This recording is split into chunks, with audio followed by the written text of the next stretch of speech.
আসসালামু আলাইকুম সকল ইউটিউব ভাইয়েরা কেমন আছেন? ভিডিওটিকে কোথা থেকে দেখছেন আপনাদের মতামত তুলে জানাবেন। তো চ্যানেলটিকে একটি সাবস্ক্রাইব, লাইক, শেয়ার, কমেন্ট করে চ্যানেলটার পাশে থাকবেন। যদিও চ্যানেলটা নতুন, তো আপনাদের দোয়া ও ভালোবাসা চাইলে একদিন এই চ্যানেলটা আপনাদের মাঝে পরিচিতি লাভ করতে পারবেন। তো আপনাদের দোয়া ও ভালোবাসায় একান্ত কাম্য। তো আমার ভিডিওগুলো আপনাদের কাছে কেমন লাগে, যে যেখান থেকে দেখছেন আপনাদের মতামত কমেন্টের মাধ্যমে জানাবেন। আর ভিডিওগুলো করা হয়েছে মক্কা শরীফ হেরাম শরীফের আউটসাইডে। তো কবুতর মাঠ বলে, কবুতর মাঠের সাইড থেকে ভিডিওগুলো। কবুতরগুলো সম্পূর্ণ জালালি কবুতর। দেখেন কত সুন্দর আল্লাহ তাআলার পশু পাখি থেকে জীবজন্তু মানুষ, আল্লাহ তাআলা কত নিদর্শন, কত সুন্দরভাবে আল্লাহ তাআলা তৈরি করছে।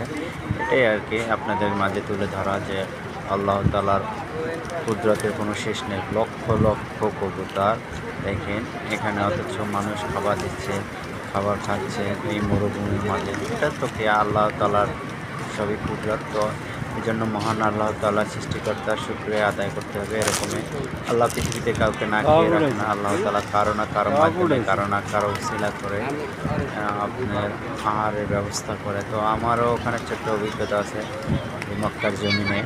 যাই হোক, সেটা অনেক বড় গল্প, অন্য সময় আমরা ভিডিওর মাধ্যমে বলবো আপনাদের কাছে।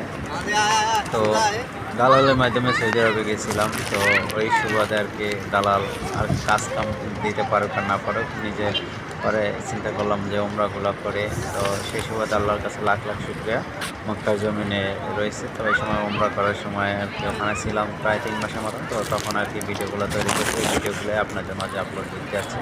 তো ভিডিওগুলো কার কাছে কীরকম লাগছে আপনাদের মতামত তুলে ধরবেন, জানাবেন। আর আমার চ্যানেলটির পাশে থেকে সাবস্ক্রাইব করে লাইক, শেয়ার, কমেন্ট করে দিয়ে যাবেন।